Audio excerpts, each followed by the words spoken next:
So Jonathan over at the bikeportland.org blog had done a post, a very conciliatory post, and kind of illustrating that there is really no tension between bicyclists and bus drivers, and I completely concur. I think that the incidents that have happened are blown way out of proportion, and I appreciate that Jonathan went out of his way to have a conciliatory post about the subject. And the subject's over. I'm done with it. I don't want to discuss it anymore. But you know how some people are. Some people don't want to leave it alone. And now I've got somebody named Marcus Griffith who's just itching to see my ass fired. And he says, look at this evidence over here of him distracted driving. There's a video of him. What Mr. Griffith doesn't seem to understand is the regulations about audio and video apply to bus drivers that are driving a bus. They don't apply to passengers, okay? If a passenger wants to videotape me, then that's their business, and there is no regulation against that. I myself am not participating in distracted driving, okay? What you see in those videos where other people are videotaping me is me. That's how I am every single day, camera on or camera off. I'm an old school bus driver. I had my first bus driving job in the early 70s. And back then it was, I had a University of Massachusetts, which had its own transit system. I don't know if they still do, but I would imagine they do. And back then, if you were a student bus driver, you had the top job in that hierarchy. You were the most respected work-study person there was at the university. And bus driving used to be a profession where the bus drivers were basically kings of their buses and respected.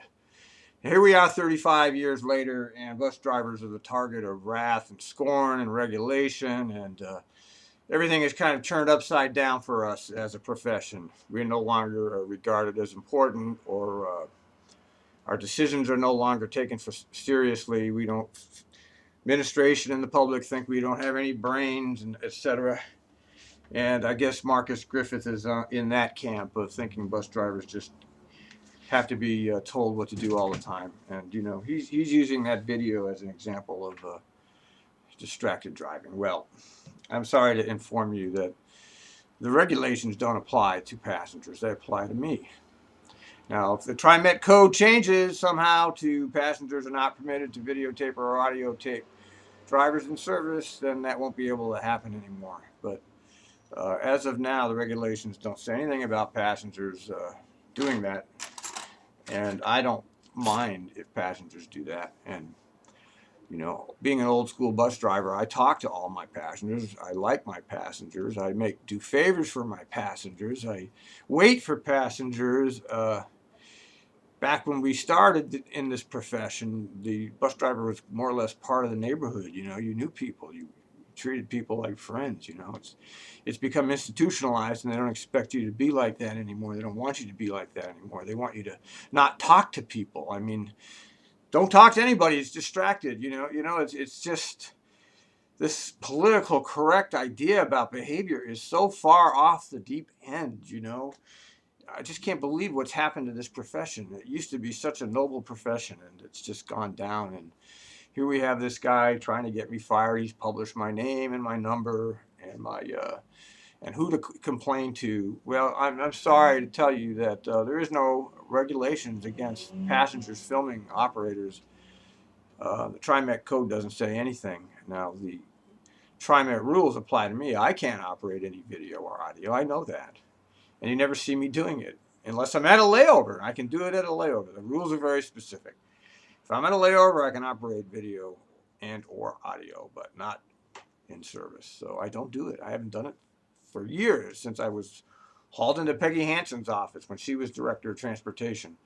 And she made it clear to me, you can't do that anymore. And then all that shit went down with Chris Alexander, and they hauled me in again for, you know, I was taping when I was out of service, but I was driving in the yard, and, you know, they're making this whole big deal. They sent me to the training. I have my own personal training class. I don't know if ever in the history of TriMet has an operator had to attend his own personal training class, and it was quite an experience. And there's some video on. They wouldn't let me tape there for whatever reason, but yeah, you know, I went through the class, and you know, what do you want me to say? That it changed my whole life? Well, it didn't. you know. I'm drive the way I drive, and I'm a damn good driver, and I have a 14-year safe driving. I know that drives you crazy to think that somebody like me can be a good bus driver, but it's true, man. So I wish this vindictiveness in the culture would just kind of subside a little bit. You know, you don't like the message, but do you really need to kill the messenger because you don't like the message?